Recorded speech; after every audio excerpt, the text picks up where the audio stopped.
بسم الله الرحمن الرحيم. طبعا جولة الإعادة هادئة، يعني إيه، ما نقدرش نقول إقبال جيد، ولكن إقبال متوسط، وبعض اللجان أقل من المتوسط، وده معتاد طبيعي جدا، مفيش أي مشاكل في الكلام ده.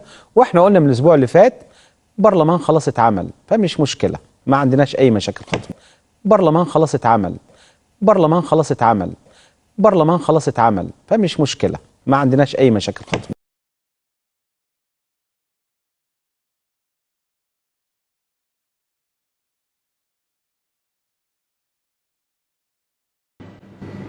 الحقيقه برضه زي ما قلت لحضرتك وسبق ان اشرت، ضعف الاقبال انعكس على المخالفات. يعني نتيجه عدم الاقبال فما بقاش فيه مخالفات يعني.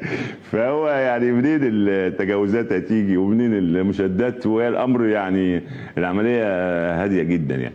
فهو لا هو يعني المشاحنات اللي خارج اللجان دي، يعني انت عارف حضرتك الصعيد ومحافظات الوجه القبلي يعني، واللي بشرف ان انا بنتمي اليها، هي دي دايما عندهم العصبيه دي، وقد يكون الاستفزاز، اطلاق النار خارج لجنه او غيره.